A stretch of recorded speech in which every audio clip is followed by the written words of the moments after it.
Bonjour, hello, let's talk about bilingualism in Canada today in 3 questions. And we'll see the benefits of speaking French if you live or want to live in Canada.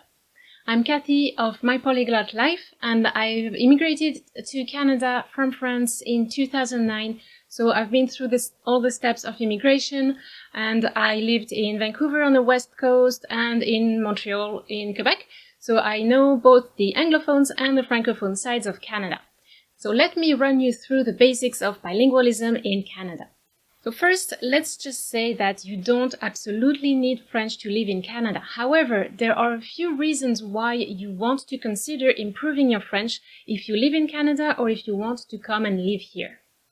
Let's talk about 3 aspects: day-to-day life, immigration, and work. First question, is Canada really bilingual? Well, bilingualism is in the Constitution, so on the federal level, everything has to be bilingual. If you go to the border, you speak to a customs agent, to a federal agent of any kind, of any federal service, you have the right to be served in English or in French. So that means that if you arrive at the border and there are only English-speaking agents, you can ask for a French-speaking agent. And if that person is on a break, then you'll have to wait until they come back. But you do have a right to have a service in French. That's for all federal services. Mr. Justin Trudeau is making a lot of efforts to improve bilingualism in Canada. So he's pushing very hard. He's giving some budget to promote francophonie all across Canada, education, health services, and things like that. And there's a law that's in project right now to recognize that the language of the Quebec nation is French, and to include that in the federal constitution. Right now it's in the Constitution of Quebec, but they want to include it at the federal level, and that would mean a lot for Quebec and for francophonie in Canada. It would reassure everybody that Canada is dedicated to preserving bilingualism in the future. So I should mention also that the first languages of Canada were neither English nor French. They are both colonial languages. There's been a cultural genocide aiming at repressing all indigenous cultures, including languages. So there were an enormous amount of indigenous languages that have been erased or almost erased. They're in the process of being revived right now. A lot of young people have an interest in preserving their cultures and want to learn the language of their ancestors. So there's a huge movement right now, and we should encourage that. We should be curious about those languages. They do have a special place in the Canadian constitutions, but because of their variety and because English and French are so widespread and so convenient for communication purposes, no indigenous language is an official language of Canada, but they are recognized as languages of Canada. So they do have, since a few years, they do have a special place in the Canadian constitutions, and a lot of work is being done as to how can we promote them even more. Now, regarding each province on a day-to-day life, what does it mean to you that Canada is bilingual? So first, if you live in Quebec, Quebec is francophone. So the official language of Quebec is French, which means that provincial services will be conducted in French. Business will be conducted mainly in French. Although on a day-to-day life in Montreal, you can do a lot of business in English and you can receive a lot of service in English. But to preserve the French language, Quebec is really pushing for French to be the everyday language of everyone in the province. So that means that if you get a mail from your tax center or anything, paperwork, everything will be in French. So that's definitely a good idea to have some basis and to be able to communicate in French and understand what the government wants from you. There's another province that's a bit special because Quebec is francophone, every other province is anglophone, so only English is the official language. But New-Brunswick, a province on the east of Quebec, has 2 official languages. So New-Brunswick has both English and French as their official language because they have a huge Acadian community, Acadie. But on the day-to-day life, English is the main language, except in those francophone Acadian communities. Regarding day-to-day life, bilingualism also means that packaging is bilingual. So if you go to the grocery store and buy something that's made for the Canadian market, they do have translations in English and in French, which means that if you're learning French, it's very convenient. You can look at the package on one side, check out the French, see what you understand, flip it, and look at the English side and compare what you understood or read instructions in French. So it's very convenient if you're learning French. You can decide to do everything in French as much as possible, and that's going to be a huge help in your learning path. Also, companies' websites are usually bilingual if they do business all across Canada. They have a French and an English version, so I would encourage you to check out the French version or check out French reviews of products, and that way it's a little bit more immersion for you and a lot more material, and you can usually compare both English and French versions to test your comprehension. Now, regarding bilingual packaging, sometimes they take shortcuts and they have translations that are, I don't know how they did their translations. I mean, even Google Translate does better. But I've seen some really funny things on packages. I've got a couple examples here for you.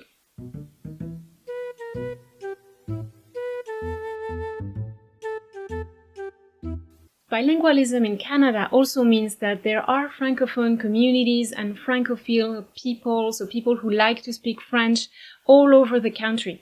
So if you're learning French and are looking for people to practice with, look for francophone communities in your city and connect with those people, have real conversations, meaningful interactions. That's going to be a serious boost for your French. Don't be afraid, everybody's super nice, and I'm sure you will be able to find some friends and make great connections thanks to your French and keep the motivation to keep learning. That means we also need you, a French speaker, a learner, to help us increase Francophonie in Canada, to be a part of that movement, to bring French to the forefront and to really convince Anglophones that learning French is good, that socializing with French people will bring a new opening to their world, a new perspective to their world, and please help us spread more French joy in Canada. Now, second point, let's look at immigration. Of course, if you speak French, it's a huge asset to immigrate to Canada. First, if you want to live in Quebec, you have no choice. When you present your application to the CSQ, Certificat de Sélection du Québec, so Quebec requires all immigrants to speak French or to prove they have a B2 level in French. B2 is quite high. Now, there are ways to fake a B2. So, I mean, even if you're not fully B2 in all the areas of the language, you can study strategically to reach a B2 at the test, and that's all you want to come in, that's all you need. And then once you're in Quebec, you can improve your French to a higher level. And if you want to prepare strategically for your test, you can always contact me. I have a very effective strategy in place that I've tested with many students, and that guarantees that you will get the confidence to present yourself at the test and to perform well and to get that B2 level.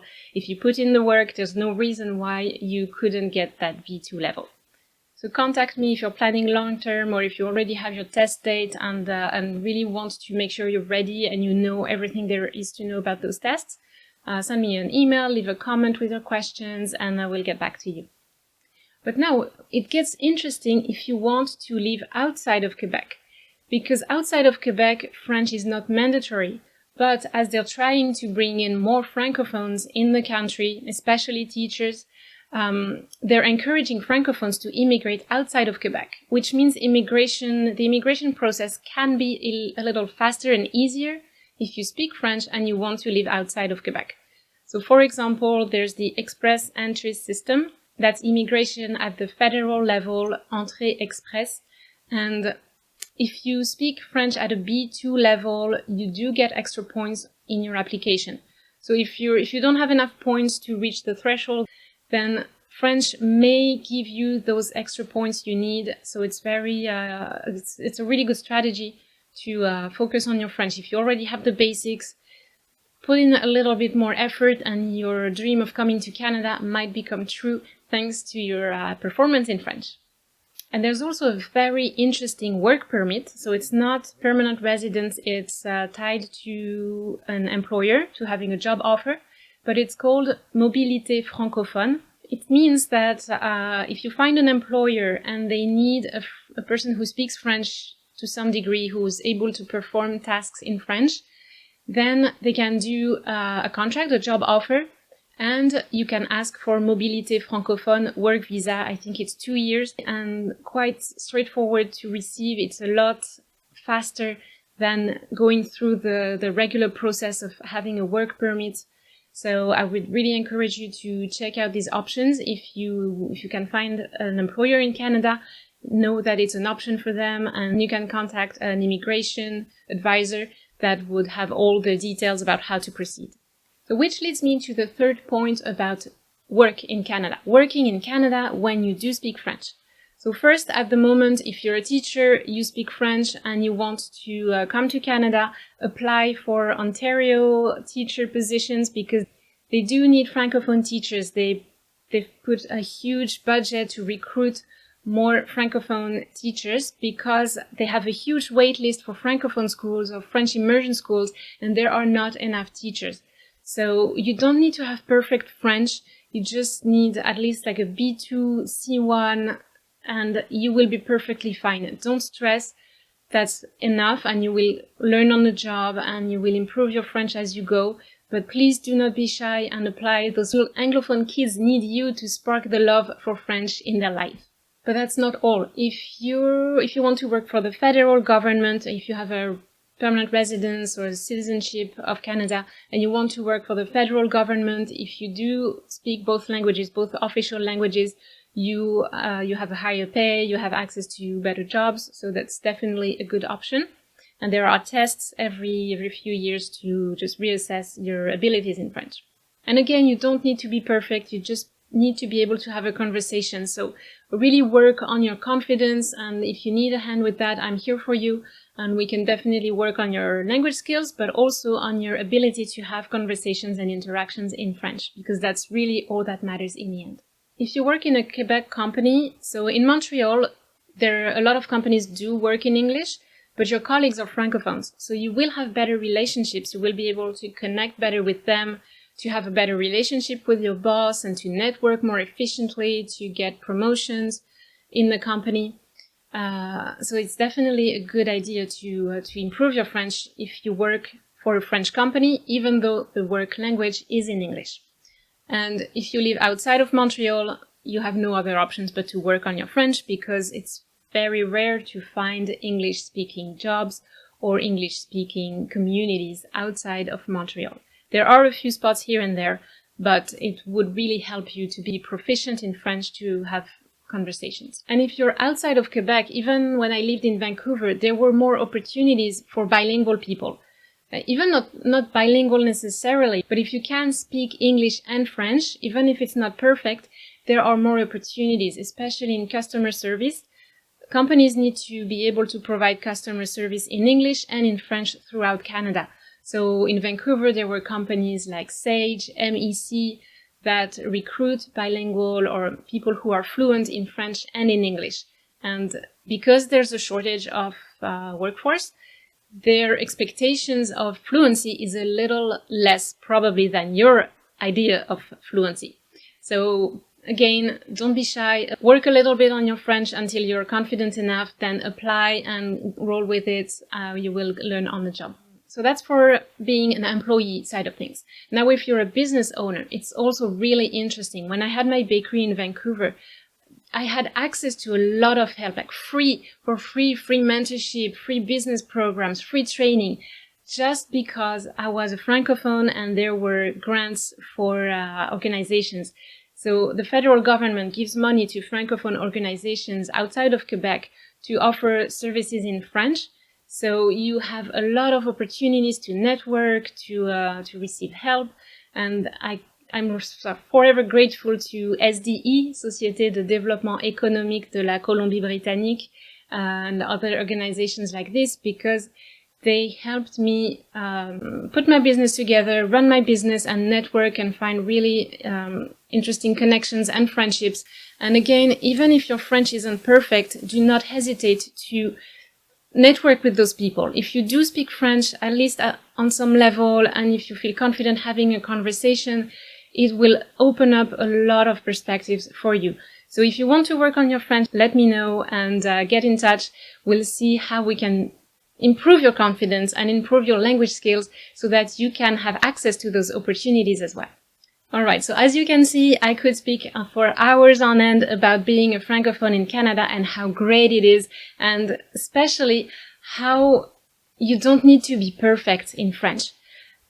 We're surrounded by English-speaking people, so even just an intermediate, high intermediate French will change things for you, and when you start practicing, when you start interacting in French, the motivation to keep learning and to keep improving will come.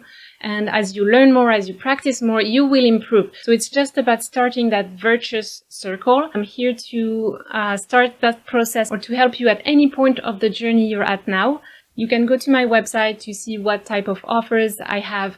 I've got some packages that are more geared towards full beginners or intermediate levels, but I also have packages for advanced learners who want to polish their French skills and having the confidence to call themselves fluent or bilingual. Leave your comments below with any questions you have about bilingualism in Canada, being a francophone in Canada, or anything that comes to mind about Canada or immigrating or living here, and I'll be happy to answer. Ciao, ciao! Au revoir! Tu ne veux pas manquer les prochaines vidéos? Alors abonne-toi et active les notifications avec la cloche, et n'oublie pas de mettre un petit pouce en l'air sur cette vidéo.